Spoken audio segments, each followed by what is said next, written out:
Hi குட்டீஸ், நன்னறி கதைகள் சேனல்ல நாம இன்னைக்கு அரசனும் முட்டை விற்கும் பெண்ணும் அப்படிங்கிற கதையை பார்க்கலாம் வாங்க. ஒரு ஊரில் மன்னர் ஒருவர் வாழ்ந்து வந்தார். அவருக்கு வேட்டையாடுவதில் அதிக ஆர்வம்.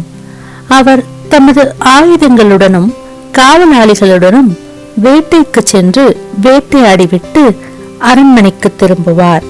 இதுவே வழக்கமாக இருந்தது. அதே ஊரில் ஒரு முட்டை விற்கும் பெண்மணி இருந்தாள். அவள் ஒரு நாள் முட்டைகளை விற்றுவிட்டு அந்த காட்டின் வழியாக திரும்பிக் கொண்டிருந்தாள்.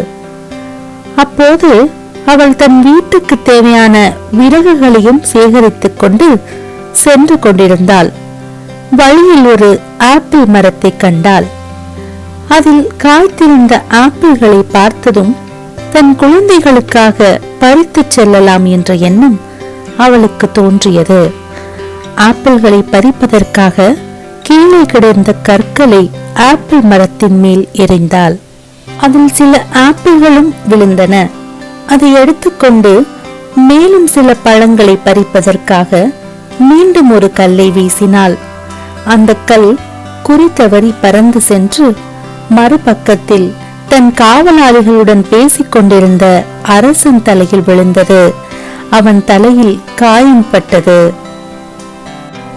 அரசன் தன் காவலாளிகளுடன் தன்னை காயப்படுத்தியவர் யார் என்று தேடி கண்டுபிடித்து என்னும் அழைத்து வாருங்கள் என்று ஆணையிட்டார். அரசனின் ஆணைப்படி காவலாளிகளும் புறப்பட்டு சென்று முட்டை விற்கும் பெண்ணை தேடி அழைத்து வந்து அரசன் முன்னிறுத்தினார்கள். அரசன் அந்த பெண்மணியை பார்த்து, ஏனம்மா என் மீது கல்லை எறிந்தாய்? அது என்னை காயப்படுத்தி விட்டது என்றார். அதற்கு அந்த பெண், அரசரே, நான் ஒரு முட்டை விற்கும் பெண்.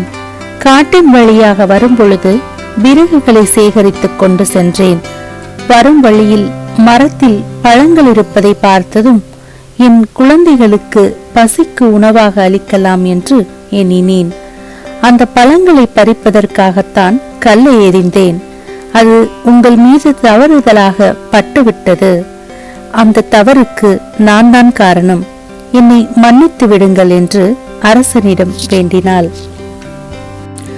அரசன் அந்த பெண்ணை பார்த்து, பெண்ணே, நீ செய்த தவறுக்கு மன்னிப்பு கேட்கிறாய். அது உன் சிறந்த பண்பு. உன்னை மன்னித்து விட்டேன்.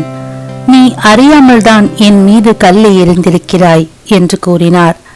பின்பு காவலாளிகளிடம் ஒரு பணப்பையை கொண்டு வர சொல்லி அதை அந்த பெண்ணிற்கு பரிசாகவும் கொடுத்தார்.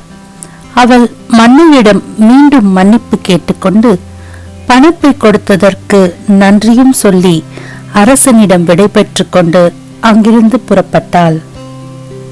சுற்றி இருந்த காவலாளிகள் நடந்த அனைத்தையும் பார்த்துவிட்டு அரசனிடம், அரசே, தங்களை கல்லால் அடித்த பெண்ணை மன்னித்து பரிசும் தருகிறீர்கள்.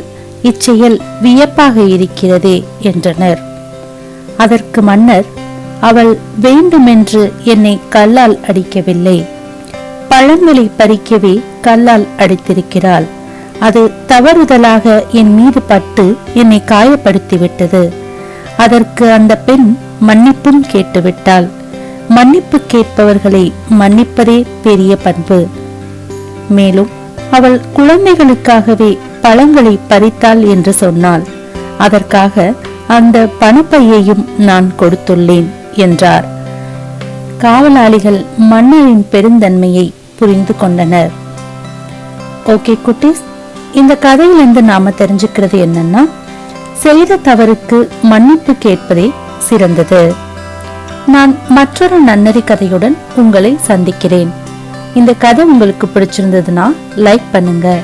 மறக்காம நன்னறி கதைகள் சேனலை சப்ஸ்கிரைப் பண்ணுங்க.